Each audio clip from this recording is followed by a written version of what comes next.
많은 사람들을 위해 더 좋은 뉴스를 전달하겠습니다. 지식교양 전문 채널 시선뉴스입니다. 안녕하세요. 건강프라임 이승재입니다. 다음 주면 추석 명절입니다. 이맘때면 상위 검색어에 오르는 질병이 있죠. 바로 손목터널 증후군입니다.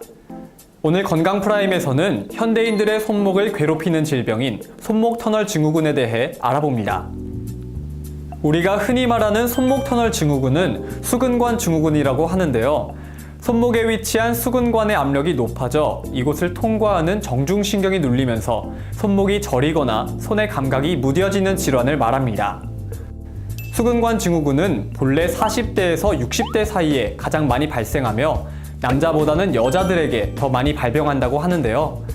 그러나 최근에는 컴퓨터와 스마트폰 사용이 늘어나면서 20대에서도 발병률이 높아지고 있다고 합니다. 수근관 증후군이 생기는 구체적인 원인은 무엇일까요? 우리가 손목 터널, 이 신경에 이상이 오는 가장 큰 이유가 수근관 내에 압력이 증가되는 것이 큰 원인이라고 지금 알려지고 있습니다. 보통 그 손목 터널 내의 압력이 10에서 20mm 머큐리 정도로 알려져 있는데, 수근관 증후군이 있는 환자 같은 경우에 중립이 자세에서도 한 30mm 머큐리, 그 다음에 완전히 손목을 구부리거나 편 경우에 90에서 100mm 머큐리까지 간다고 알려져 있습니다.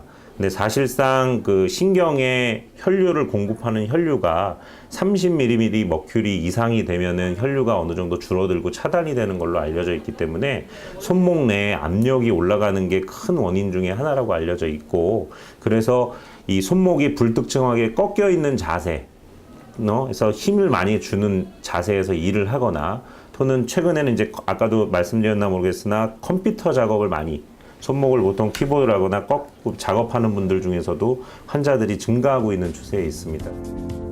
수근관 증후군의 증상, 즉 수근관 내 압력이 올라가게 되면 어떤 증상들이 나타날까요? 우선 수근관 내에 지나는 신경을 알 필요가 있습니다. 수근관 내에는 총 3개의 신경이 지나가는데요.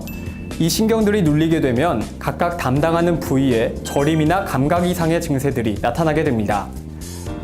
3개의 신경 중 정중신경이 눌리게 되면 엄지, 검지, 중지와 약지의 일부 부분에 감각 저하나 저림 증상이 나타나게 됩니다. 한편 척골신경의 경우 소지와 약지의 척측 절반의 감각이 이상함을 느낄 수 있으며, 손등 쪽의 감각을 지배하는 요골신경이 눌리게 되면 손등에 이상 감각이 생김을 느낄 수 있습니다. 정확히 어느 부위가 아픈지에 따라 신경이 눌리는 위치를 예측할 수 있는 겁니다. 수근관 증후군에 대한 궁금한 이야기 하나. 증상은 밤에 더 잘 나타난답니다. 정답은 그렇지 않습니다. 전문가들에 의하면 사람은 밤에 통증이 더 예민해지는 경향이 있다고 합니다. 밤이 되면 고통에 대한 감각의 역치가 낮아지게 되고, 수면하는 도중에는 손목이 눌리거나 꺾이게 돼 증상이 더 잘 느껴지는 경우가 있다고 합니다. 즉, 통증은 낮이나 밤이나 비슷할 수 있지만 인간이 느끼는 감각의 정도가 밤에 좀 더 강하게 나타나는 거라고 합니다. 두 번째, 이런 증상은 손목에만 나타난다입니다. 정답은 역시 그렇지 않습니다. 그리고 이런 증상들은 손목뿐만 아니라 발목에서도 나타나게 되는데요.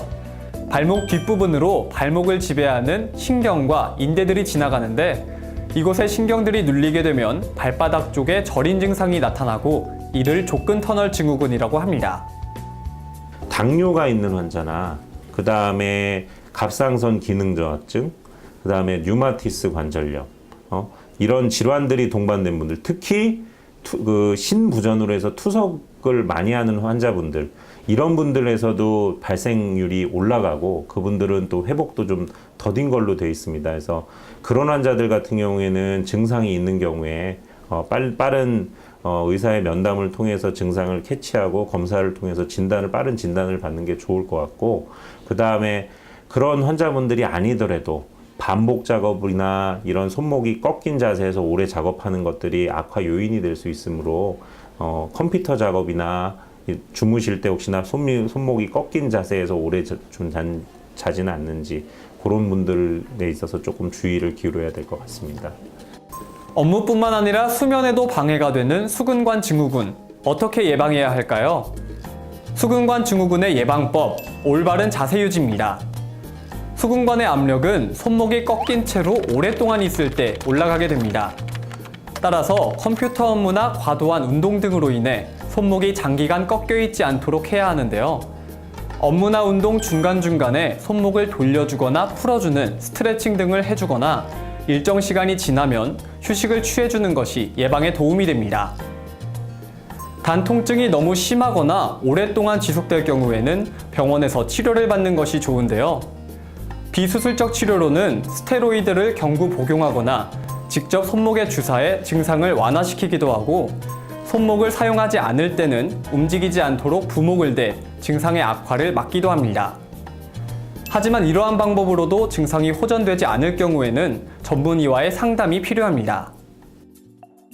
최근 건강보험심사평가원의 집계에 따르면 4년 동안 수근관 증후군의 환자가 50.3%나 증가했다고 합니다. 그만큼 현대인들에게 많이 발생하는 질환이라고 할 수 있는데요. 여기서 꼭 주의해야 하는 점은 손목이 아프다고 해서 모두가 수근관 증후군이 아니라는 겁니다. 척추나 목 부분의 압력이 증가할 경우 수근관 증후군과 비슷한 증상이 나올 수도 있다고 합니다. 즉 손목이 그리고 손가락이나 손등이 아프다고 쉽게 생각하고 방치하면 안 된다는 거죠. 추석 명절 후 특히 더 겪게 되는 수근관 증후군, 적당한 휴식과 스트레칭, 온 가족의 도움이 꼭 필요합니다. 지금까지 수근관 증후군의 모든 것 건강프라임이었습니다.